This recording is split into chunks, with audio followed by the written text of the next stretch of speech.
Hello. Good evening to our friends of Dharma and anyone interested in learning basic meditation.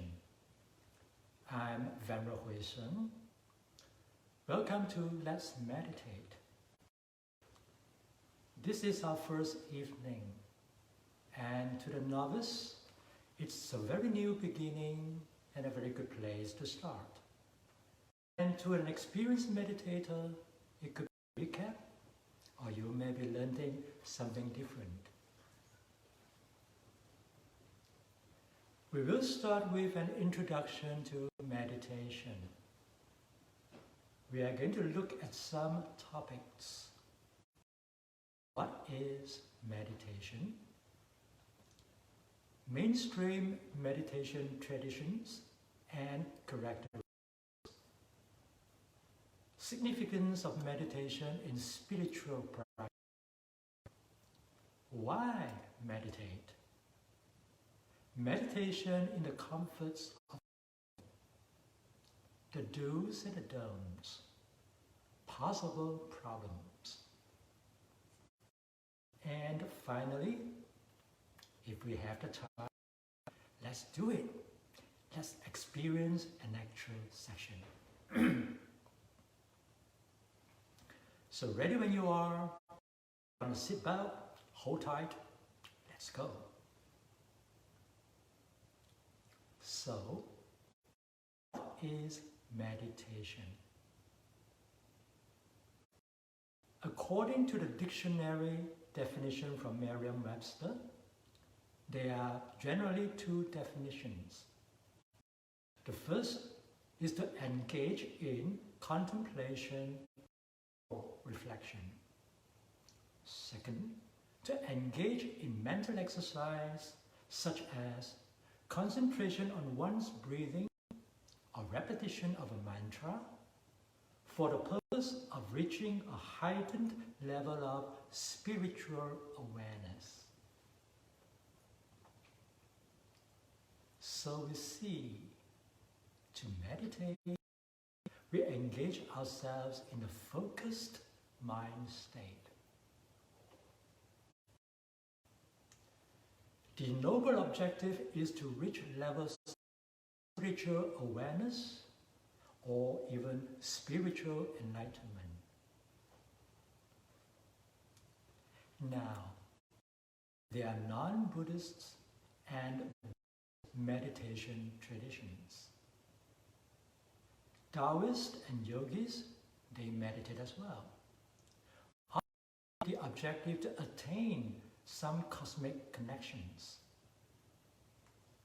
And the Buddhists meditate often with the objective to attain levels of spiritual enlightenment, to assess the innate and intuitive wisdom of all beings. For our classes here, since I'm a trained Buddhist monk, we shall learn about Buddhist meditation. Next, what are mainstream meditation traditions in Buddhism? At present, we have three mainstream Buddhist traditions. We have Theravada tradition, tracing back all the way to the primary and earliest teaching during the times of Buddha Shakyamuni, the original master of Buddhism. The Theravada tradition covers countries such as Myanmar, Laos, Thailand, and Cambodia. Then, Chinese Han tradition focuses on the magnificence of Buddhas and spirit of Bodhisattvas. In the Mahayana teachings, or what we call the teachings of the great universal vehicle. In Chinese Han, it refers to the times during the Eastern Dynasty when Buddhism was first introduced to China. Chinese Han tradition countries such as China, Korea, Japan, and Vietnam.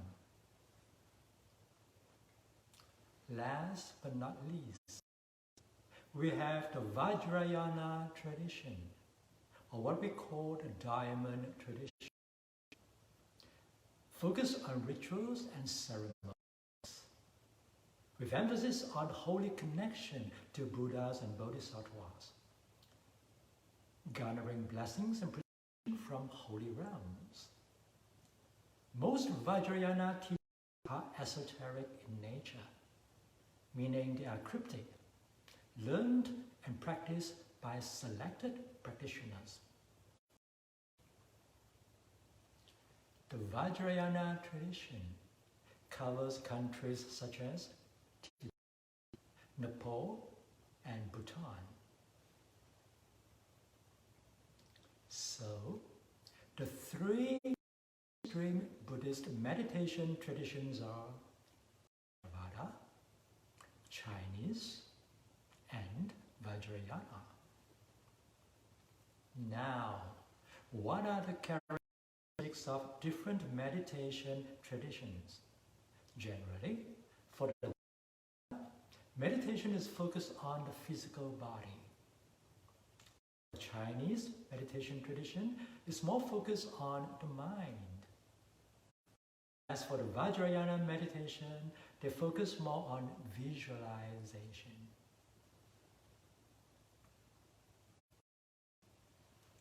What is the significance in spiritual practice? We come to the function of C&C, which stands for calming and contemplation.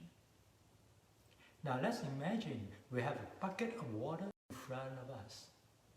We stir the water with our finger. What happens to the water when you stir the water in the bucket? It moves, right? When it moves, can you see clearly through the water? No, you cannot. Even if I have precious stones in the bucket under the water, you wouldn't be able to see them because of moving water. Now imagine this state of unrest is your mind. Now, don't we usually suffer from a mind state that we cannot manage? A mind state that is totally out of control. That is why the first stage of meditation is about calming. Calming your body, calming your breath, and last but not least, the mind state, or what is usually referred to as the mind. But the mind is a bit, so normally I would let my students use the word mind state, that they can easily too. So once the mind is calm, now let's go back to the bucket of water. After some time, the water settles and the water becomes calm and smooth. What happens when water is still? It has the ability to reflect like it has the ability for you to see through to its depth. Same thing with meditation. When the mind is calm enough, the mind reflects like a mirror. Everything that comes before the mind is reflected as is, such as. No add-ons, no takeaways. As is. The original appearance, or the original state of whatever appears before the mirror. So calming is that stage where we calm the body, where we calm the breath, and calm the mind. Why is the breath important? We know that breath falls in the middle between body and mind state. So in a sense, breath functions like a bridge, connecting the body to the mind. And breath is something we are always familiar with. We were breathing right before we were born. And after we were born, we took the first breath of the world. And we keep on breathing, breathing, breathing. And one day when we can breathe no more, we say bye-bye to the world. So breathing is a crucial and essential part of us. That's why breathing is like a bridge connecting us from the body to the mind. So you will see that many meditation traditions that would start with breathing.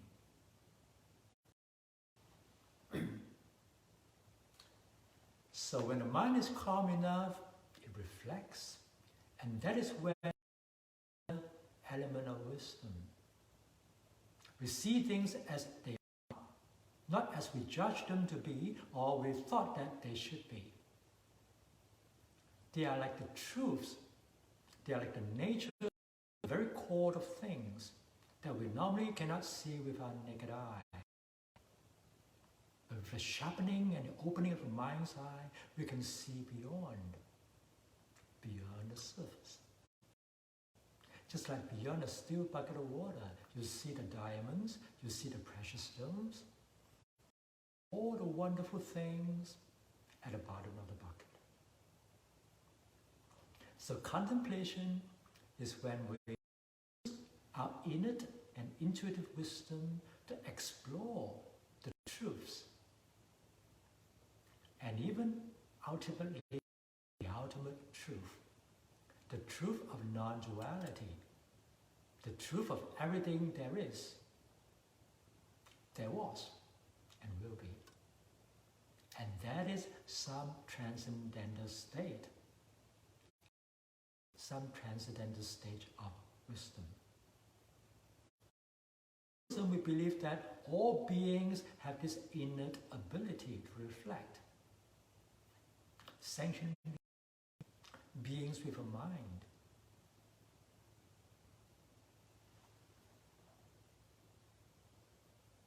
So, why meditate?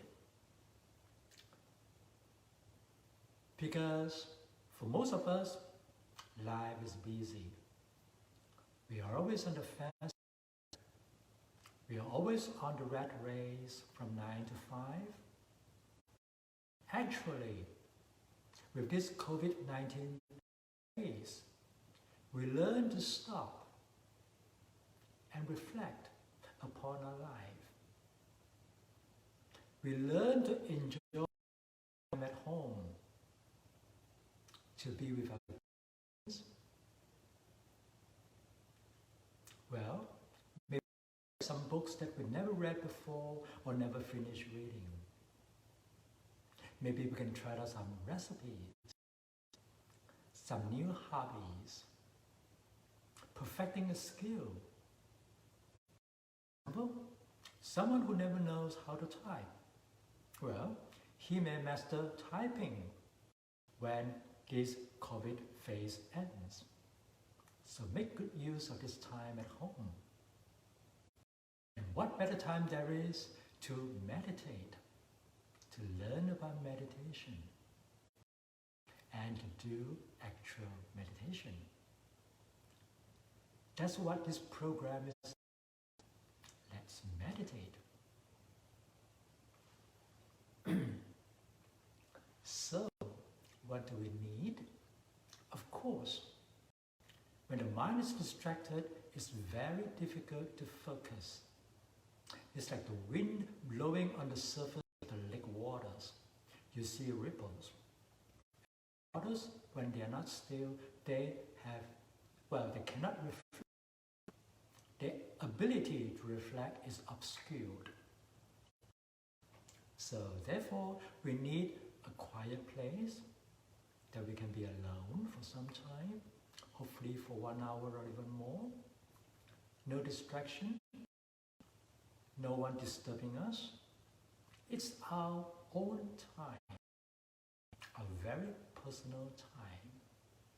it is the time we retreat to our very sanctuary. So, what do we need? Let's see. I'm using a towel, and I'm just placing this on the wooden floor because it's very comfortable to sit on the wooden floor. Next, a cushion. So, a cushion at the back of the towel so that I can sit with my back slightly raised. Now, why is that important? Because if we are sitting on the floor, after some time, the spine may be misaligned. And sometimes we cannot hold our balance. So when you have something raised on your rump or your buttocks, it raises your level of awareness. You are more focused, you are more aware of the state of your body. So, a towel, a comfortable cushion, and then we are ready to go. Are you with me? Do you want to get your stuff? Go ahead. Remember, this is your own time, your personal session, the session that you retreat to your very own sanctuary. I hope you're going to enjoy it. Next, how do we sit? Now, that depends on the state of your body. Not a lot of people can cross their legs, and that's okay. Because meditating comfortably is not about how or what you do. It's how one reflects and what nature or what the truths are telling you. Or how nature is showing the way and what you can learn from that. That is what meditation is ultimately about. Not about how you sit, how long you sit, do, and so forth. So, we will start with the very, very basic sitting posture. That is with both legs slightly folded towards your body, but resting comfortably on the floor without crossing, without having to cross them. So let's try that.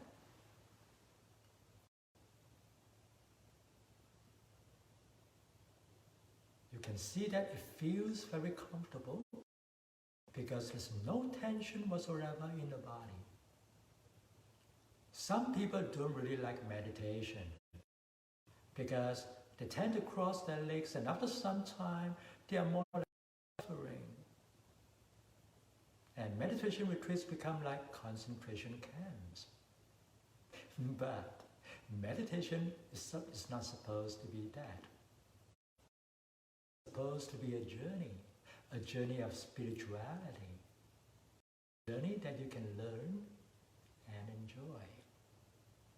So if you cannot do that, no. You're probably not relating to meditation at all. So, this posture, resting both legs very comfortably on the floor. This is a balanced posture since neither leg is raised and the body is balanced. We may have what we call slightly advanced posture. We call it the half lotus posture. That is with either leg on top of the other. So let's try with the left leg on top of the right, just resting on the thigh of the right leg. Okay, so let's see how it feels. Let's get a feel.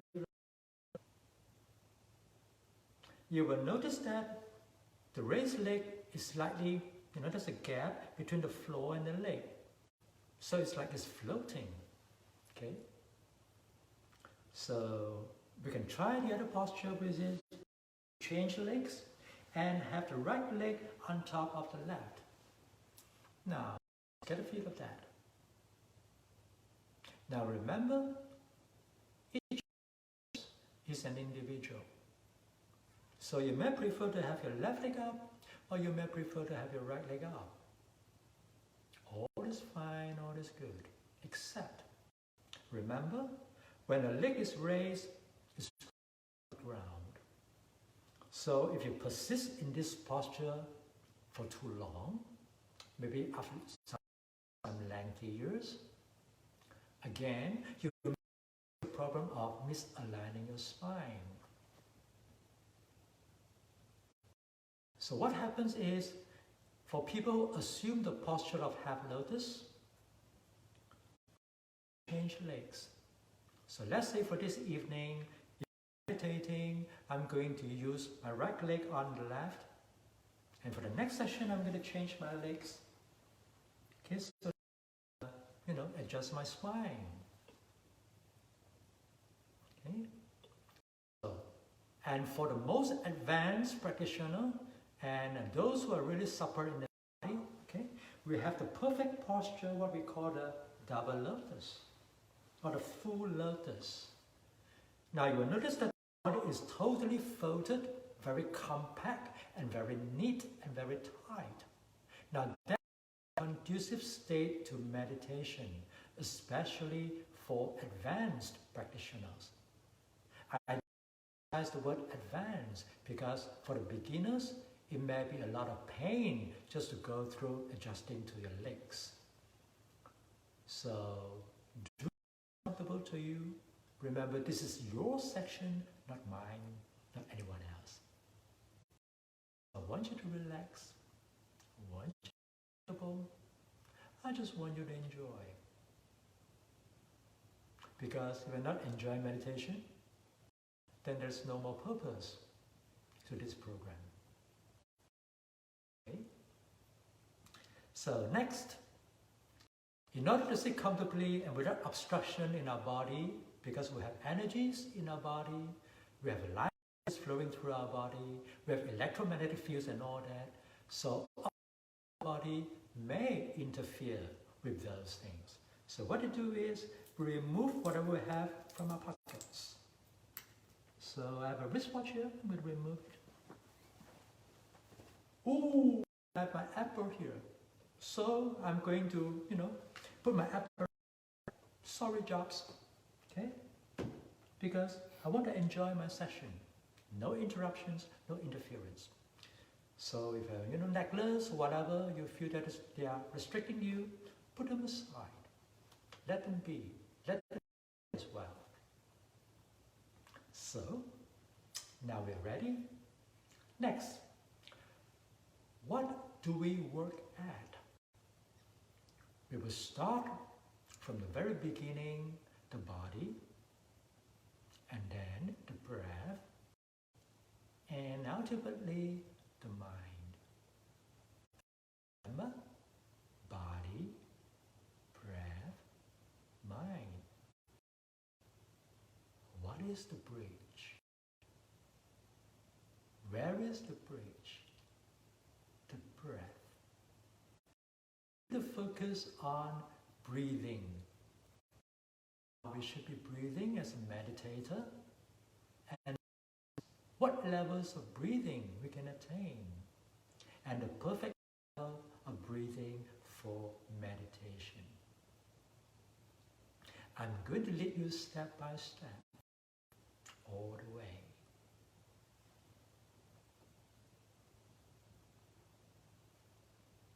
Okay, so once we're seated comfortably, okay, next we look at the do's and don'ts in meditation. It's easy to meditate when someone is guiding you. All you have to do is just tag along. Everything is scheduled for you. Everything is prepared for you. But when you're on your own, it's not that easy. So let's look at the do's and don'ts. First, relax the body. First, two, remember that we start with the body, so we're going to take good care of our body by relaxing the body. Don't worry about all that. This is just an introduction. When we do the actual session, I'm going to lead you again step by step.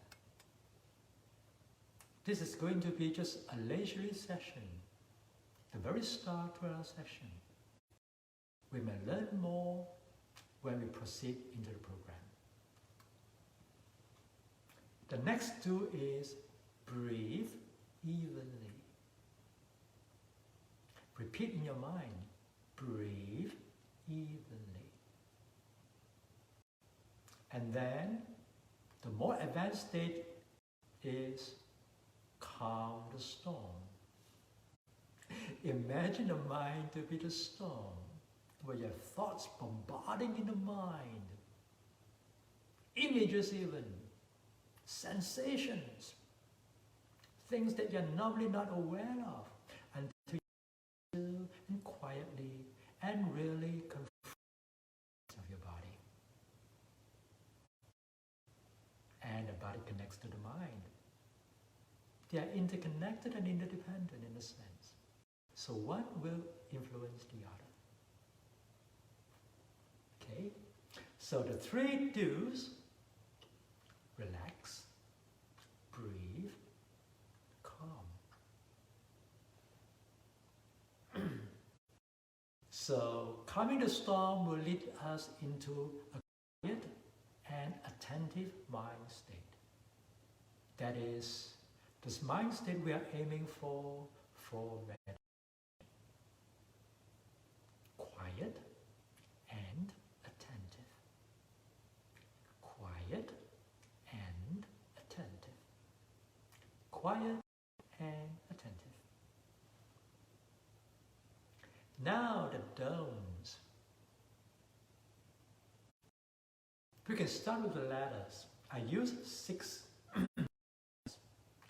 W, H, O, G, E, Q. I repeat, W, H, G, E, Q. Sounds like who get. W, don't wait. You will hear people saying that, oh, meditation is not for me. Maybe when I grow older, when the mind is ready, then I'll meditate. I have no time for meditation. I cannot meditate at all. What you're saying is, you don't want to meditate. You don't want to try meditation. You don't walk the journey. You're never going to know what the journey is going to offer you. So, H, don't get hijacked. When we meditate, because we are facing the physical state, we are facing the mental state, we have sensations, thoughts, and emotions. Don't get hijacked. Be in charge. Manage. Be your own master. You can do that only when you choose to. O, don't overdo. It's so easy to overdo your meditation. You overwork, you overreact, you overthink. So no O's. G, interesting, don't bring a gun. Meditation should be a friend. All the experience that you're going to go through, unpleasant, they should be your friends, not your enemies.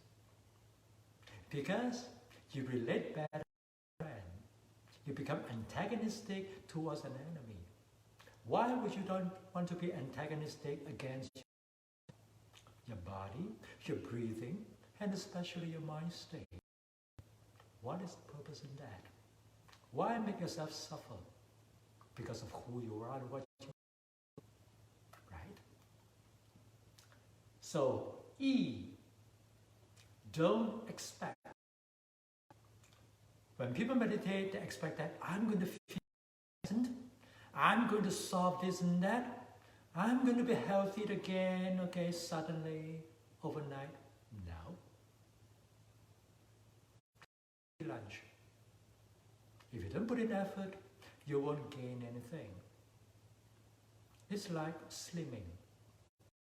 You watch a diet, You have to watch your exercise. You have to watch the way you like weight training. You have to put in hours and hours of training, whether you like it or not. And last but not least, don't quit. If you give up, all is lost. So don't surrender to yourself. Don't give up on a good thing. Now, let's go back to don't bring a gun. Friend or enemy, we are choosing friend. That means always be neutral. Don't judge and don't analyze anything you experience during meditation. Not your thoughts, not your sensations, not any images or anything you come across. Why?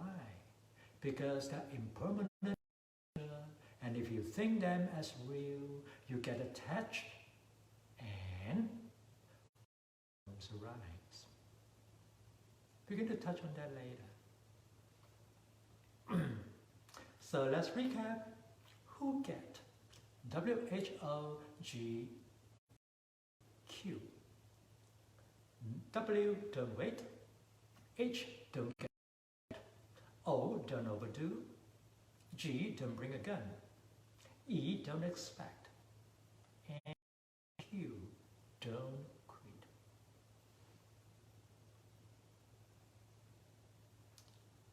What are the possible problems or unfavorable situations one may face in meditation? And two, when we meditate, we experience different realms of the physical, of the mental, and at a more advanced stage, of the spiritual. So physical, mental, spiritual. At the physical stage, you may be breathing evenly, but suddenly your breathing becomes stuck. It's like you're stuttering. You're no longer coherent in your breathing. And even you can't breathe. Now you know that, and I know that you never can breathe. Because if you cannot breathe, you are going to say bye-bye to the world again very soon. So that is just a state, either physically or that you can overcome. So what to do when you feel that your breathing is stuck and you cannot breathe? Now for more advanced meditators, they like to close their eyes so that they're more focused when they meditate. But when you close your eyes, you're in a totally different realm. You're no longer in connection with your surroundings. You're like a blind person searching for your ways.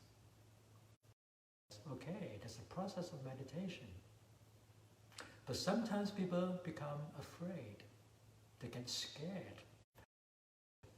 So all you have to do is, if your eyes are closed and you feel comfortable in any part of the body, including your breathing, all you have to remember, all you have to do is just open your eyes.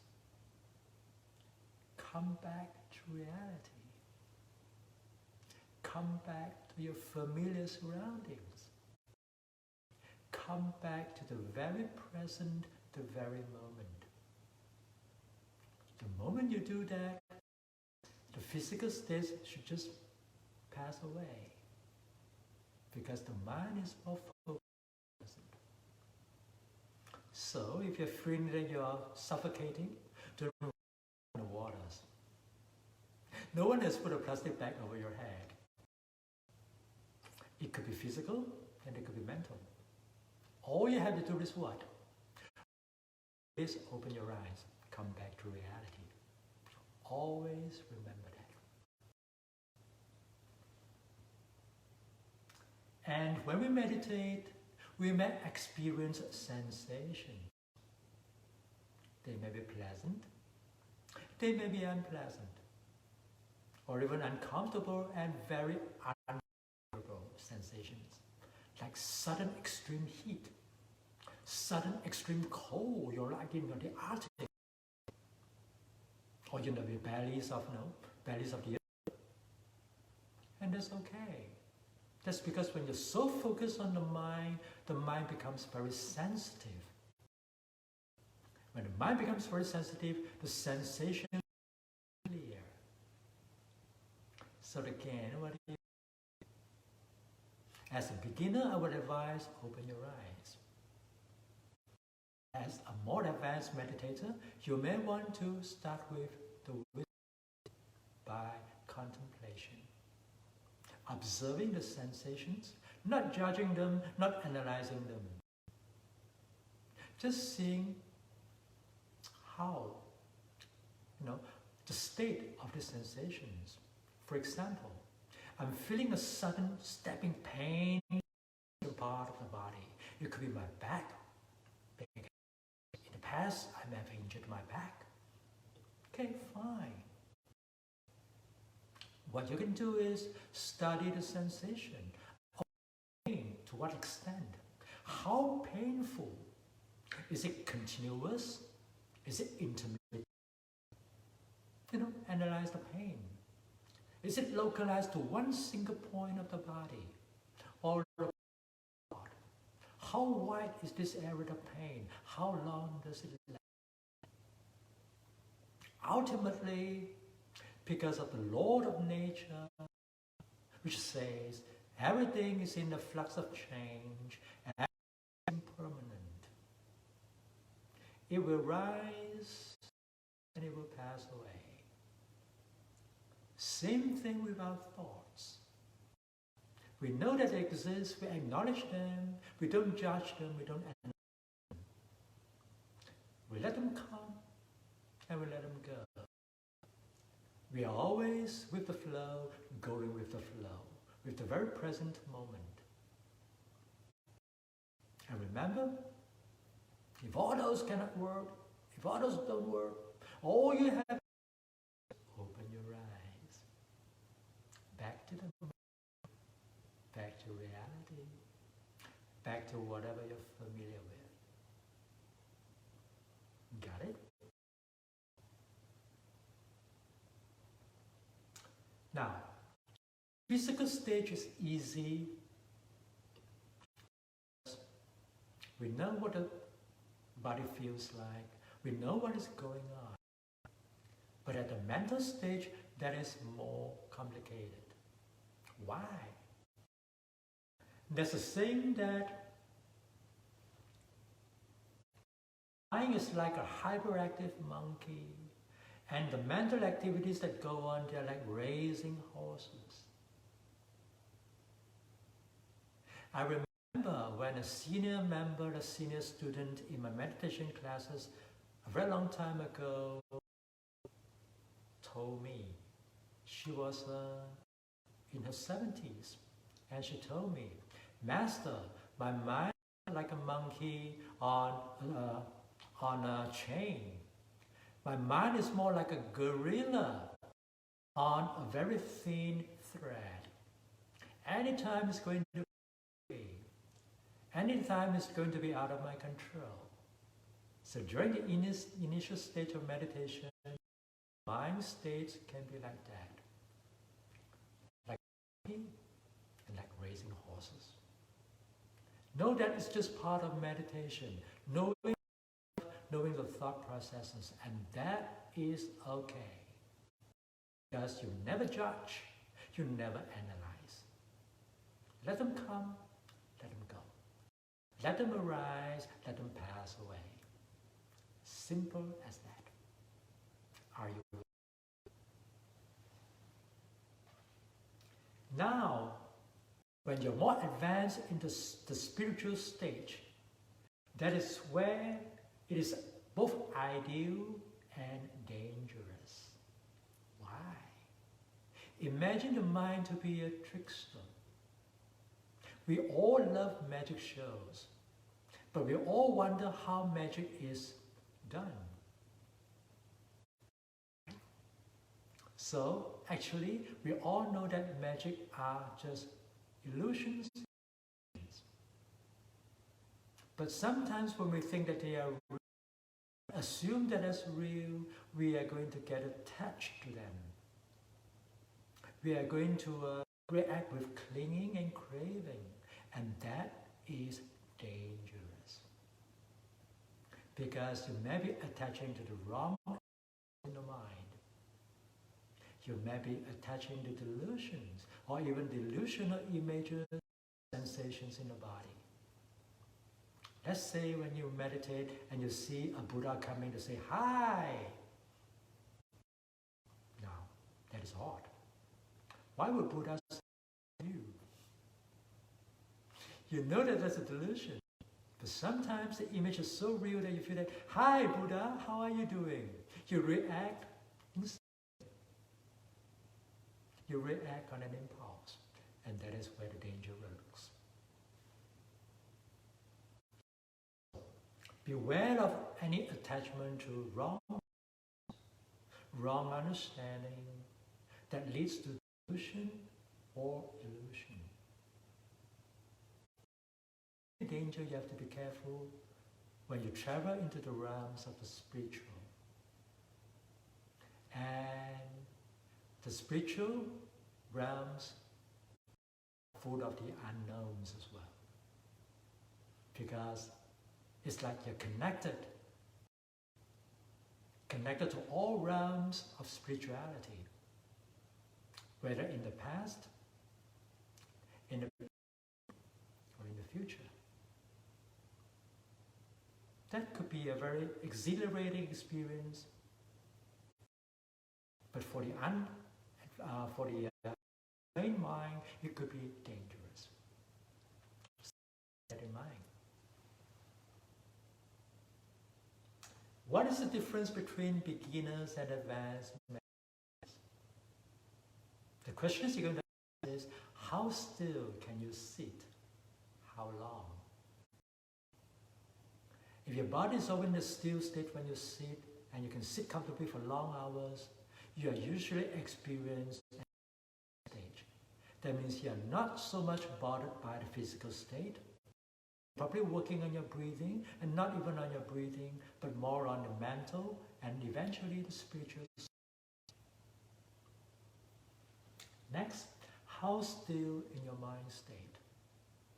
You cannot the innate wisdom and the intuitive contemplation of the mind when the mind is not calm, quiet, and still.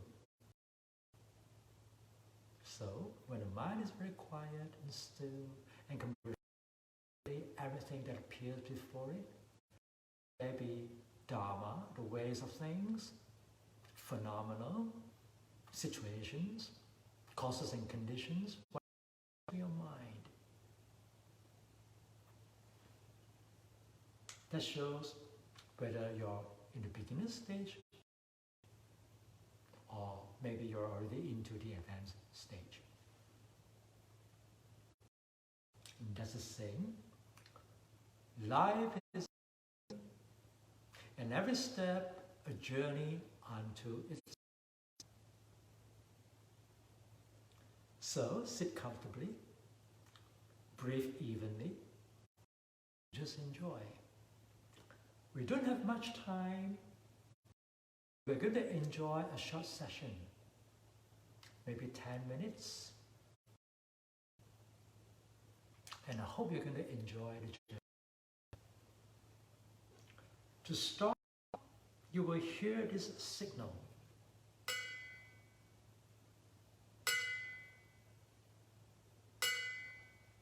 Now, when this signal is completed, move within an inch of your body. With you, I'm going to lead you every step of the way. So don't worry and no worries. At the end of the session, you will hear this. And again, be in your perfect meditative posture. Be relaxed and comfortable and wait for further instructions. Are you ready? Are you with me? Is the seatbelt secured? Shall we start the journey?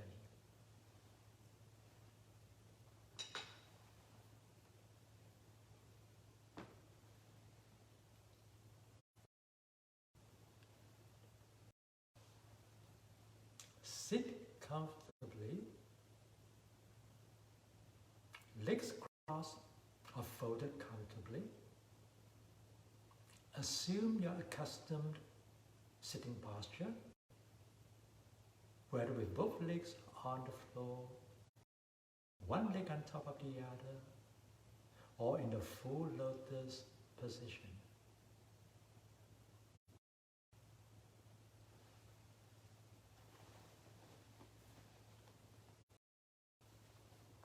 Close your palms, fold them. What we normally do in meditation tradition is we assume the what we call the hand sign or mudra, meditation hand sign. So what you do is you overlap your palms, the left at the bottom, the right on top of the left, and then conjoining your thumbs without protruding, just a level, okay, parallel like that. Remember, like a bridge, okay? So when you're in or hand side of meditation, the energies in your body, the spiritual energies, the life energies that can circulate without interruption from one part of the body to the other part. So this mudra serves as a bridge, connecting all your life energies and your spiritual energies. So next, we are going to relax the back. We're going to sit upright because that is the right posture. How do you know? How do you ensure yourself that you're sitting upright? A very simple is to run a thumb along your spine. Do that now.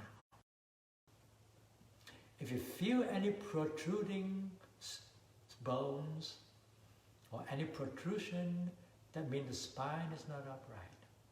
There should be a slight indent, but at the same time, the body is relaxed. No pressure, no tension whatsoever.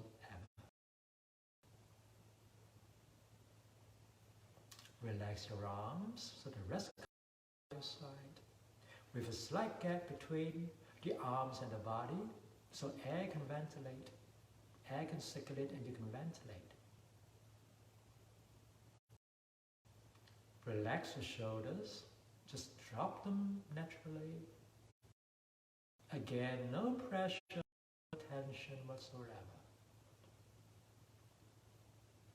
Relax the neck. If you're wearing a shirt, the back of your neck should be touching the back of the collar. That way, the neck will be aligned with the spine in one straight line. The face, the jaws, every organ in your face, relax them. Put the tip of your tongue at the upper palate, just behind the front teeth. It serves the purpose of moisturizing your mouth when you meditate.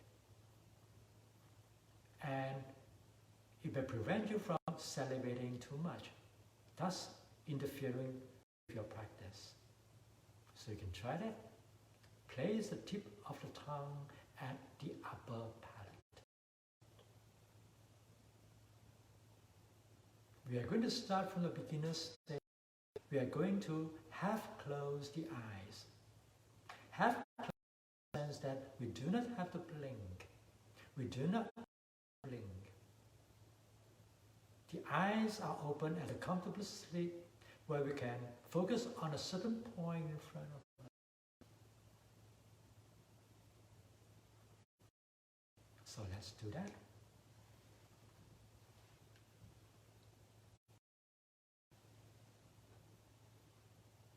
So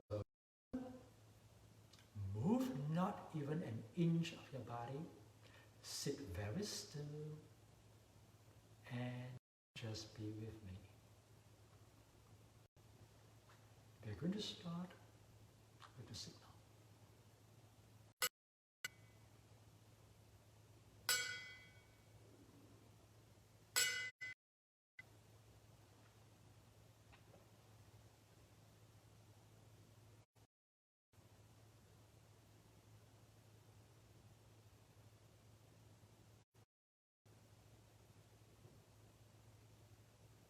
Breathe through your stomach,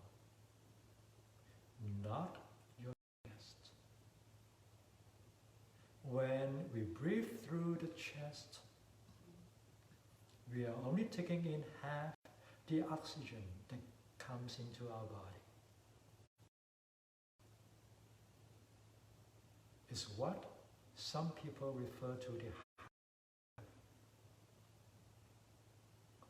So let the breath chest, and then let the breath settle in your navel area. And then more air will fill your lungs again and fill your chest. That way you are taking the whole breath, the whole of energy that can fill your upper body, that can fill the very cavity of your body. And that we refer to as the full breath. Again, relax at all times. No tension, no pressure. Sit comfortably, relax, and just enjoy.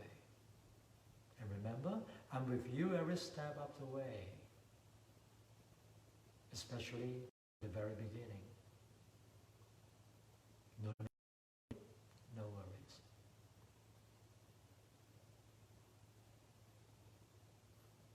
As you breathe through the navel, you may feel a slump in the stomach. When air fills the navel area, your stomach slightly protrudes. And when air leaves the stomach, it contracts. That is just a very natural of the body. You don't have to focus on that. Just know that you have this kind of motion as you breathe in and breathe out. Let go and forget. Now I want you to focus on your breath. In meditation, we breathe through the nostrils, not the mouth. It's a more hygienic way of breathing. It's a more comfortable way of breathing as well. Just breathe through the nostrils in a very natural way. Whether the breath is short or long, it doesn't matter. Whether the breath is fast or otherwise, it doesn't matter. The breath just is as is. Just know that you're breathing through the nostrils.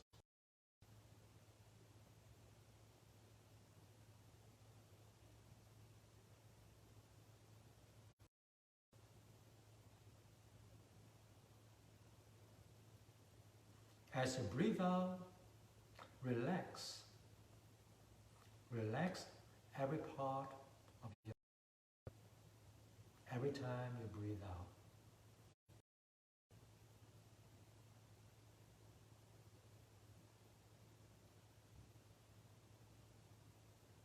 Just breathe comfortably. Just breathe normally.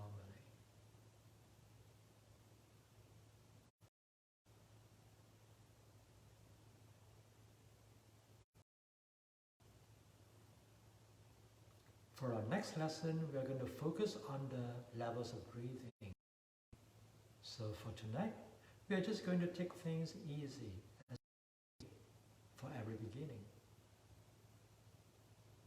Sit comfortably, relax, and enjoy.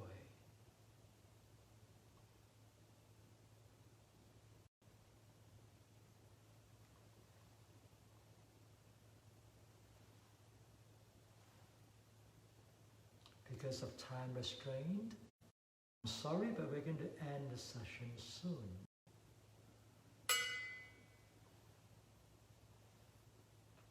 So, if you have seated for your long session, it's not advisable that you move suddenly, that you may injure your body, or you may cause discomfort during the physical state.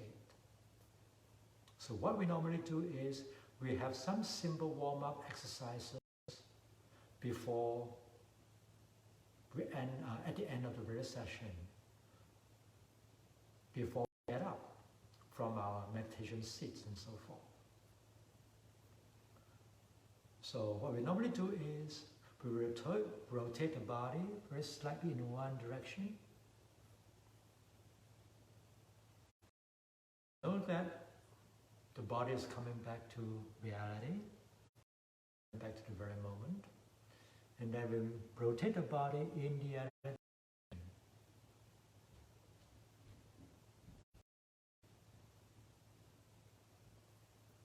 Once that is done, you can comfortably relax your legs and just rest them on the floor. Take a moment to be with yourself, to be with the state of calmness you have attained during meditation, with a very quiet mind state. It's a very precious moment, so hold on to that for some time.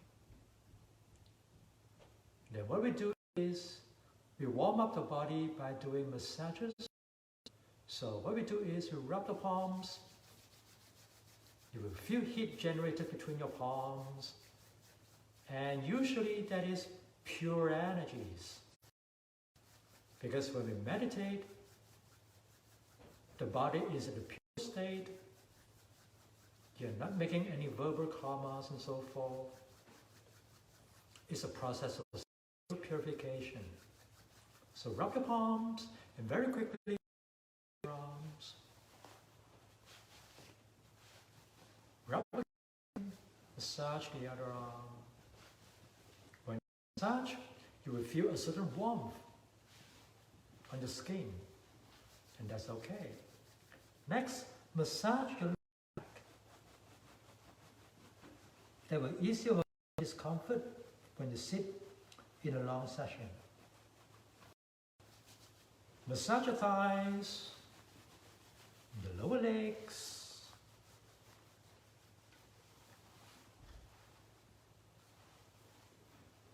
and that's it. A brief introduction to meditation and a very short, but I hope enjoyable action in meditation. We'll touch on more, we'll learn more during the future sessions. A very good evening. Be good to yourself, be good to others, be good to life. Thank you for being with me.